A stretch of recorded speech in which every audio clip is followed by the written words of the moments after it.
Hello Phoenixou, ici le Phoenix. Aujourd'hui, retour sur l'ultime et dernier tome de Ajin avec le 16 et le 17.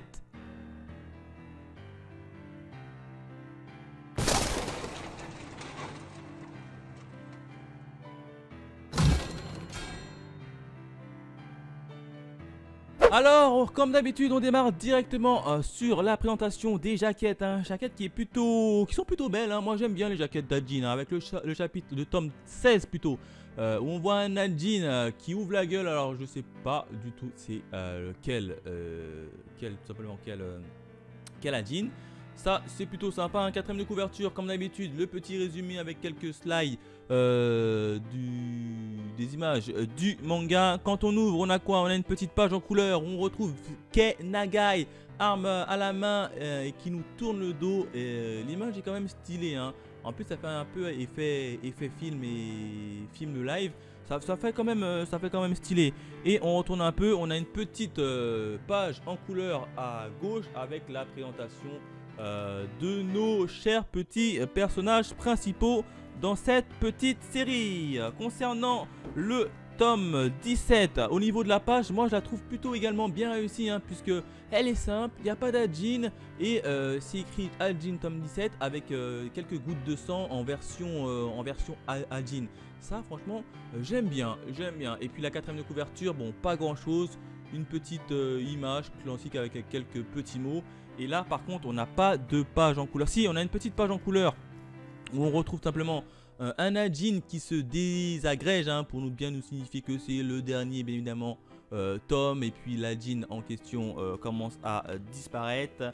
Et en termes de autres pages en couleur, on a une deuxième page en couleur bon, qui est sympa, mais qui est sans plus pour moi. C'est qu'en fait on nous remonte tout simplement les jaquettes des différents tomes en question qui ont été déjà passés. Donc c'est cool, c'est sympa. Voilà, pas trop de choses, pas trop de bonus également en termes de jaquettes des tomes 16 et tome 17. Voilà, maintenant on passe directement à la fin, à la fin de Ajin. Allez, on se retrouve juste après. Alors, qu'est-ce qui s'est passé au niveau des tomes 16 et 17? Et bien principalement 3 événements. Le premier événement, j'ai envie de l'intituler Acculé. Et oui, puisqu'on s'était arrêté dans le tome 15 où on avait l'Ajin de Kei Nagai qui avait tout simplement perdu le contrôle dessus. Si vous préférez, Kei Nagai avait perdu le contrôle et il avait fait un flood. Un flood, c'est quoi? C'est quand il y a pas mal de Ajin qui déambulent comme ça dans la rue et qui écrasent et qui tuent tous ceux qu'ils voient. Et puis là, du coup, on a l'unité anti-A avec Kon et Akiyama qui sont bloqués dans une petite rue et qui essayent de résister face à l'afflux du flood de Kei Nagai. Dans le même temps, on a Izumi et Tanaka qui partent à la poursuite de Sato pour essayer de l'arrêter. Manque de peau, ils n'arrivent pas à le stopper et ils le perdent un peu de vue. Mais ne vous en faites pas, puisque on a Kei Nagai qui a également pris Sato en poursuite et qui le perd également. Et puis là, tu as Nagai qui rencontre Sato. Sato le blesse et puis Kei Nagai perd tout simplement la mémoire, mais qu'il retrouve juste après en se donnant la mort. Donc voilà à peu près ce qui s'est passé dans le premier événement. Le deuxième événement, j'ai envie d'intituler une fin ratée. Et oui, une fin ratée. Là, j'ai envie de cracher du venin. Alors oui, pour moi, je vous le dis tout de suite, la fin de Ajin a été loupée pour moi. Pourquoi? Et bien tout simplement parce que on a Kei Nagai qui arrive à rattraper Sato, puisque Sato il avait pris ses distances. Il avait caché son petit hélicoptère dans un champ. Il avait juste à traverser une rivière à la nage, retrouver son hélicoptère qui était conduit par son Ajin. Et puis c'était fini, il se barrait du Japon une bonne fois pour toutes et puis on ne le retrouvait plus. Et puis là, devinez ce qui se passe. On a Kei Nagai qui arrive à rattraper Sato. Alors Sato il se retourne, il voit Kei Nagai, il dit: oh, t'as réussi à me rattraper, c'est bien, en plus t'as retrouvé la mémoire, c'est d'autant plus bien. Alors moi je m'attends à avoir un petit combat de malade entre Kei Nagai d'un côté et puis d'un autre côté on a Sato, le fameux légendaire Sato. Devinez ce qui s'est passé? T'as Kei Nagai qui fonce, Sato qui se laisse faire, j'ai pas compris pourquoi Sato s'est laissé faire. Et puis les deux protagonistes tombent dans la rivière. Et puis devinez ce qui s'est passé, Sato Sato se fait attraper. Bizarrement, Sato il s'évanouit et puis il se fait attraper. Du coup, tu as tout ce qui est la clique du l'anti-A, enfin l'unité anti-A qui arrive et qui interviennent. Avec Ko et Aki Aoyama, ils arrivent et puis l'unité anti-A arrive à mettre Sato, à attraper Sato, à lui mettre les menottes et puis à l'embarquer dans un hélicoptère. Donc Sato s'est totalement fait attraper par Ken Nagai qui, je sais pas, la scène était quand même bizarre. Même moi ça m'a fait, j'ai pas compris pourquoi Sato il se retourne, il voit Ken Nagai, au lieu de se battre avec Ken Nagai et de le fumer, non, il se laisse attraper, il tombe dans l'eau et puis Sato il se fait choper par l'unité anti-A. Donc c'est ça la fin. Là où nous a raconté que Sato il était super badass, super charismatique, le Sato qui s'est tapé quand même, qui s'est tapé contre les militaires, hein. Il les a tous tués facilement. Il s'est tapé contre l'unité anti-A je crois. Il les a battus, ensuite il s'est frappé par l'escadron spécial que l'État japonais avait créé pour stopper tout simplement les Ajin. Il se laissait faire tout seul, frère. Il se laissait faire tout seul. Le gars, tu le vois, il tue tout le monde, il équipe tout le monde, il est hyper fort, hyper intelligent, il a toujours un coup d'avance sur tout le monde. Ken Nagai il arrive, il se retourne, Ken Nagai il lui saute dessus, il tombe dans la rivière et puis il se fait attraper. J'ai trouvé quand même la fin bâclée, mal fait, trop simple, trop facile. J'ai pas compris pourquoi Sato s'est laissé faire, hein, simplement s'est laissé choper, hein, d'autant plus qu'il n'y a aucune explication sur ce choix là, hein. Pour moi c'est Sato qui s'est laissé attraper. Malheureusement je m'attendais franchement à un combat super nickel, propre, avec un Ajin qui est Ken Nagai d'un côté et un autre Ajin qui est Sato de l'autre. Les deux protagonistes qui vont se battre et on va voir c'est qui le plus fort. Et ben non, Sato s'est tout simplement laissé faire, laissé attraper et laissé menotter par l'équipe anti-A. Donc là, grosse déception sur la fin qui, pour moi, la fin d'Ajin, je le répète, elle est tout simplement ratée et loupée. Enfin, le troisième événement, j'ai envie de l'intituler épilogue. Et oui, puisqu'on a quand même quelques petites explications de ce que sont devenus les autres, hein, tout le monde, hein, tous les protagonistes. Et ben alors, le premier point, c'est que Sato est effectivement a été déclaré mort, hein. Puisque là on apprend qu'en fait Sato qu'il était assez vieux et qu'il est mort de vieillesse. Donc comme quoi un Ajin peut tout à fait mourir de vieillesse. Donc là c'est ce qui nous a été un peu raconté, enfin c'est ce qui a été raconté notamment à la population japonaise. Mais en fait pas du tout. Si vous préférez, c'est que Sato a été emmené dans une base militaire cachée. Je crois que c'est caché dans un désert bizarroïde là où personne peut passer là-bas. Et bien là on apprend que en fait Sato a tout simplement été cryogisé, hein, enfin bref, on l'a mis dans un caisson, on l'a fermé, puis on l'a conservé dans le froid. Cryogisé, je crois que ça se dit comme ça. Et puis là on apprend qu'en fait ils vont faire des expériences sur Sato pour pourquoi pas développer des Ajin militaires. Donc en fait les gars ils se sont rendus compte que les Ajin c'était pas bien, fallait pas faire des expériences dessus. C'est parti en conflit entre d'un côté les Ajin et d'un autre côté les humains normaux. Et ils ont pas retenu la leçon. En gros, ils ont pas retenu la leçon. Ils ont chopé Sato et puis ils vont faire des expériences de nature militaire, hein, puisque avant les Ajin on les prenait pour faire des expériences un peu médicales, tester des médicaments, etc.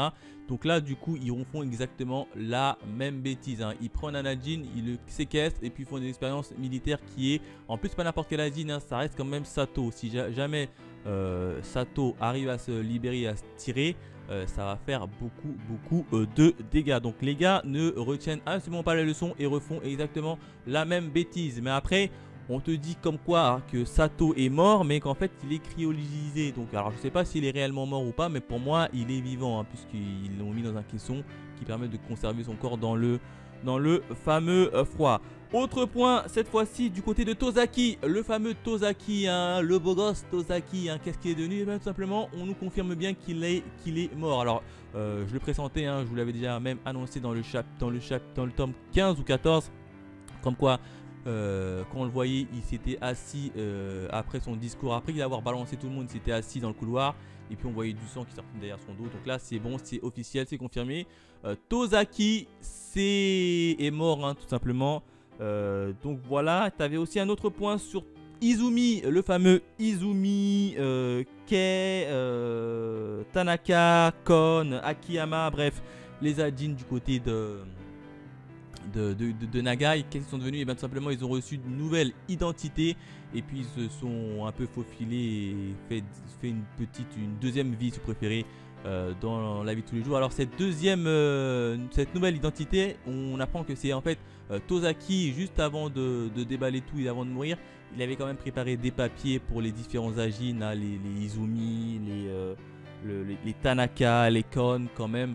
Il avait quand même préparé tout ça en amont avant de clamser et là ça a été donné à eux pour qu'ils vivent une nouvelle vie un peu cachée sans que personne ne s'aperçoive que ce sont tout simplement des Ajin. Mais là c'est là où j'ai pas compris, c'est que vu que tout le monde était au courant que c'était des Ajin, ils sont passés en boucle aux infos etc. Alors même si tu as une nouvelle vie, une nouvelle identité, tu reconnais quand même la tête de la personne, on est bien d'accord.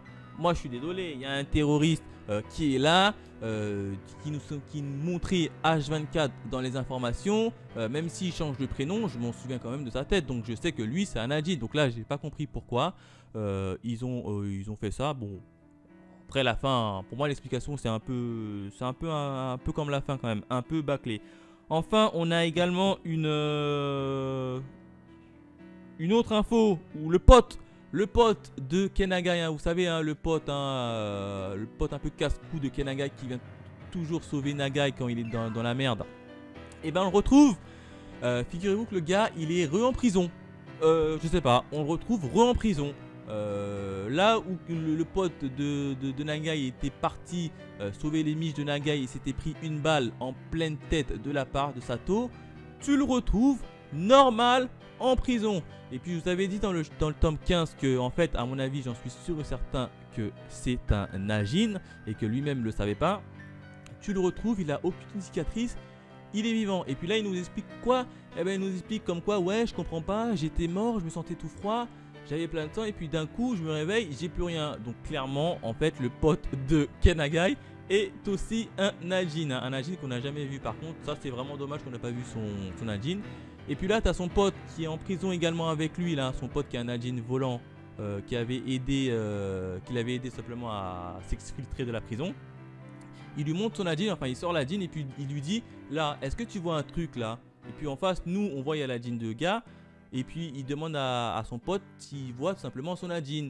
S'il lui répond oui, ça veut dire que lui-même c'est un Ajin, et s'il lui répond non, ça veut dire qu'en fait c'est pas un Ajin.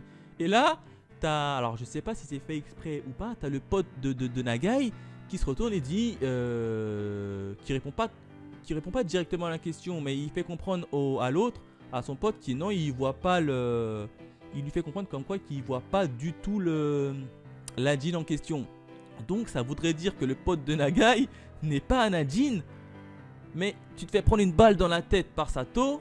Une balle dans la tête, hein. On voit très clairement la balle qui rentre et qui ressort. Il se fait prendre une balle dans la tête, on le voit tout ça.